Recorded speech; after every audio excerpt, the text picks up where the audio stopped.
네, 코린 여러분 안녕하세요. 이번 시간에는 오랜만에 반등장에 클레이튼 기반의 신규 디파이 서비스가 런칭 예정이라 오늘 이것을 소개시켜드리는 시간을 가지도록 하겠습니다. 오늘 소개시켜드릴 서비스의 이름은 기본적인 담보대출 서비스인 슈빌 파이낸스입니다. 이 슈빌 파이낸스 같은 경우에는 기존 대출 플랫폼과의 몇 가지 차이점이 있습니다. 기존 대출 플랫폼들 같은 경우에는 금융권의 기존 금융의 은행을 이제 프로토콜화했다, 이렇게 볼 수 있었죠. 즉 예대 마진을 기본적인 수익 구조로 하고 그 위에다가 블록체인 상에서 코인을 발행할 수 있는 점을 활용을 해서 보상 코인을 주면서 이제 수익을 극대화할 수 있게 만들어주는 이러한 플랫폼들이 이제 기존의 담보대출 플랫폼이었습니다. 대표적인 게 아베 플랫폼 이런 것들이 있겠죠. 슈빌 파이낸스 같은 경우에는 기본적인 예대 마진 개념은 아닙니다. 예대 마진 개념이 아니라 예금자가 맡긴 이런 자산들을 기반으로 해서 대출자들이 추가적으로 레버러지 파밍을 할 수 있게 도와준다. 이게 이제 기본적인 모델이다. 그래서 그 레버러지 파밍의 결과에 따른 수익금, 그러한 것들이 시장 참여자가 나눠 갖는 수익 모델이 된다. 이렇게 좀 되어 있고요. 또한 자체적으로 보상 코인을 발행을 하지 않습니다. 여기에 이제 포크 버전 스터디 파이낸스가 이제 요거 슈빌 파이낸스의 상위 버전이라고 볼 수 있는데요. 이 스터디 파이낸스 같은 경우는 이렇게 작년 12월에 일단 코인 발행 계획을 밝히긴 했습니다. 하지만 슈빌 파이낸스 같은 경우는 현재로서는 아직 그 보상 코인을 발행하지 않는다. 이러한 점들이 가장 큰 특징이다라고 볼 수 있을 것 같고요. 조금 세부적으로 살펴보면 대출 플랫폼 같은 경우에는 예금을 하고 대출자가 차용을 해서 이자를 수령한다. 즉 이제 기존에 존재하는 서비스들을 좀 예시를 들어서 보면 클레이튼 같은 경우에 내가 예금을 맡기면 1.68%라고 하는 예치자가 이자를 가져갑니다. 또한 만약에 내가 클레이를 대출받고 싶은 사람이 있다면 이 대출자 같은 경우는 담보로 코인을 맡기고 예를 들어서 테더 같은 경우를 담보로 맡겼다 치면 그 맡긴 그 코인을 담보로 해서 일정 수량의 클레이를 대출을 받을 수 있게 됩니다. 그럼 그 대출받은 클레이를 팔던지 다른 데 활용하든지 이거는 이제 본인이 전략을 활용할 수 있지만 기본적으로 요 빌리는데 비용이 5.37%가 존재를 한다. 요런 게 기본적인 구조였습니다. 물론 이 양쪽 다 보상 코인들은 수령할 수 있게 되었습니다. 즉 내가 이 플랫폼을 이용했기 때문에 일정 수량의 보상 코인을 내가 주겠다라는 게 이제 기본적인 구조였다고 여러분들이 보시면 좋을 것 같습니다. 하지만 이 슈빌 파이낸스 같은 경우에는 기본적으로 앞에서 봤던 것처럼 대출자들이 이자를 내는 개념이 아닙니다. 이자를 내지 않고 예치자들도 대출자들한테 받은 이자를 일부를 받는 이러한 개념이 아닙니다. 예치자와 대출자들은 결국은 뭘 하는데 목적을 두느냐, 대출자가 다른 외부 그 플랫폼에 레버러지 파밍을 할 수 있게 예치자는 유동성을 제공을 해주고 대출자는 본인이 좀 더 리스크를 안고 그 유동성을 기반으로 해서 레버러지 파밍을 해오는 것이며 그렇게 얻은 외부로부터의 수익금을 각각 쉐어한다. 이렇게 이제 보시면 될 것 같습니다. 예치자와 대출자가 그러면 다른 서비스를 대비해서 어떠한 장점이 있느냐를 관점에서 좀 살펴본다면 먼저 예치자 관점에서 본다면 예치자는 타 프로토콜 대비해서 내가 단일 토큰 예치로 이자를 획득하는데 그 이자율이 좀 더 높다. 즉 이제 우리가 가장 좀 안전한 방식의 디파이, 즉 이자를 받는 방식이 스테이블 코인 단일 토큰을 그냥 넣어놨는데 이자를 받는다. 이러한 방식이잖아요. 자, 이러한 방식으로 이자가 된다는 게 이제 그 예치자 관점에서 좋은 거고, 두 번째 같은 경우에는 타 플랫폼과 다르게 대출자들이 스테이블을 LP로 가지고 옵니다. 그 LP를 가지고 담보로 잡고 있기 때문에 이 대출이 실행된 다음에 대출자들이 청산당할 위험이 낮습니다.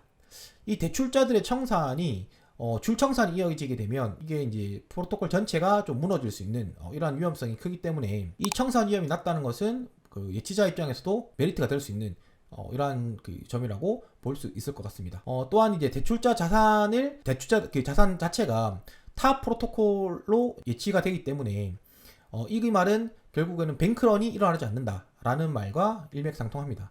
무슨 말이냐면 예치자 입장에서 내가 빼고 싶을 때 언제든지 자산을 뺄 수가 있다 라고 볼 수 있고요.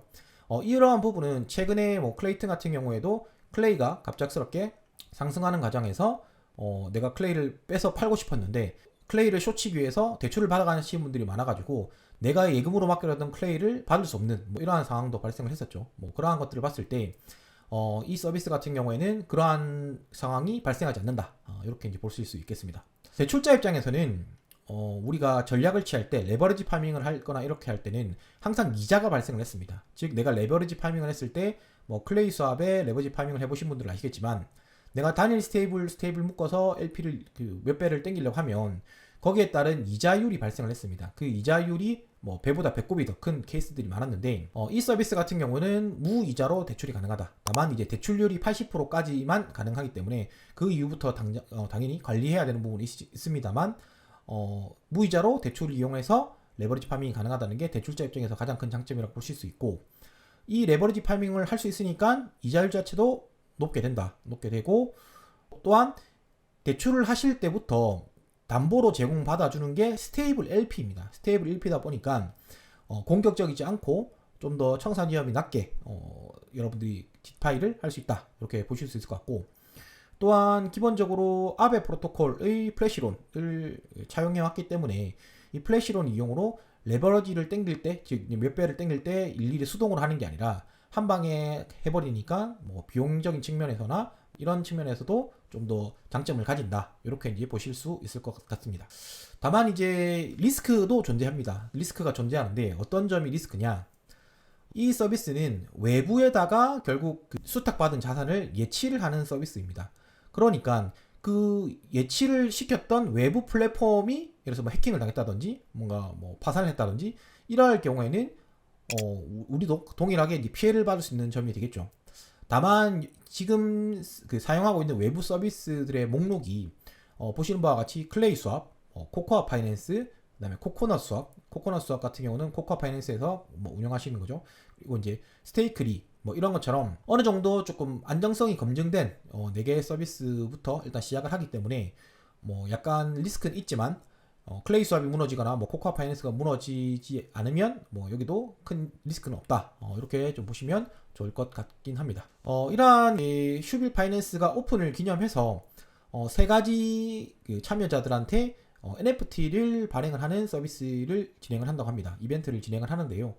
이 NFT 같은 경우에는 뭐 추가적으로 향후에 어떤 그 메리트를 좀 주겠다라는 뭐 언질이 좀 있었고 뭐 구체적으로 좀 밝히긴 그렇습니다만 향후 있을 때 메리트를 준다라고 하니 여러분들이 좀 참여하기 쉬운 예를 가장 간편한 것 같은 경우는 이제 슈빌 제네시스 NFT 같은 거겠죠.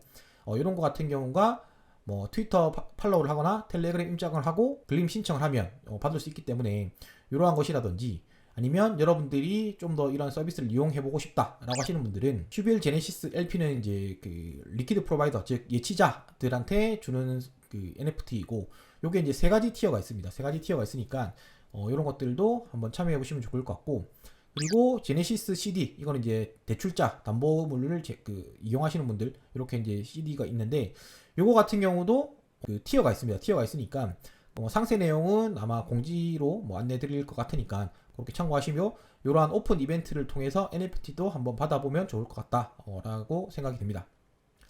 요게 이제 3가지 그 NFT 서비스 NFT 이거 이벤트에 실제 발행하는 서비스인데요. 요게 이제 SNS 서비스를 하면 뭐 티어 1이라고 표시된 요거를 받을 수 있고 리퀴드 프로바이더 요거는 이제 티어 뭐 1, 2, 3가 있는데 요거는 티어 3짜리 그림 그 다음에 크레스터럴 디파절 이거 같은 경우도 티어 3 그림이 이렇게 생긴 것을 받을 수가 있다. 그러니까 여러분들이 한번 참여를 해보시라고 말씀드리고 싶습니다. 마지막으로 이제 단계별로 실질적으로 지금 말로만 좀 쭉 설명을 드려서 이해가 안 되시는 분들이 계실 겁니다. 그래서 실제 좀 화면을 보면서 여러분들께 단계별로 그럼 내가 예치자일 때는 어떠한 과정을 거치고 대출자일 때는 어떠한 과정을 거치는지를 한번 보여드리도록 하겠습니다.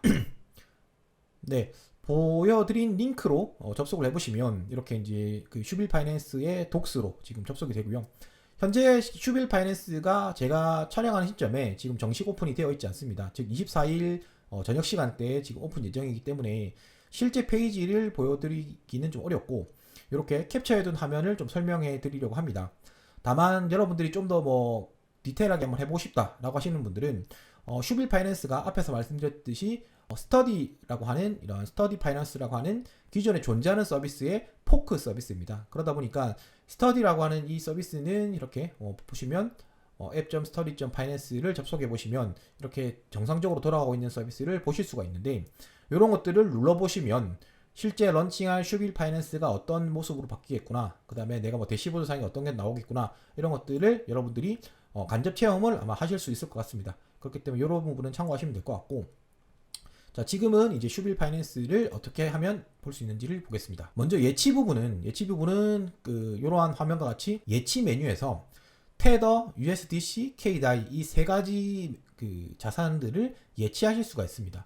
그럼 이 예치 버튼을 누르면 내가 단일 자산들을 기반으로 해서 얼마를 내가 예치를 하겠다라고 하시면 거기에 따라서 승인 과정을 한번 거쳐야겠죠. 승인한 어프로브 과정을 해준 다음에 예치를 하시면 끝이 납니다. 그럼 끝이 나고, 그럼 출금을 할 때는 언제든지 출금이 가능하겠죠. 그럼 내가 맡겨놨던 것들을 출금하고 싶다라고 하면 여기서 이제 출금 버튼을 누르면 되는 거죠. 출금 버튼을 누르고 내가 맡겼던 자산들을 빼겠습니다라고 하면 기존에 내가 1000다이를 맡겼는데 그 중에서 이자를 받았던 것들이 K다이로 그대로 늘어나는 겁니다. K다이가 늘어나서 1001다이가 되었다. 그러면 내가 1000다이를 맡겨서 1001다이가 되었으니까 그만큼을 언제든지 출금할 수 있다. 이렇게 이제 보시면 될 것 같고요.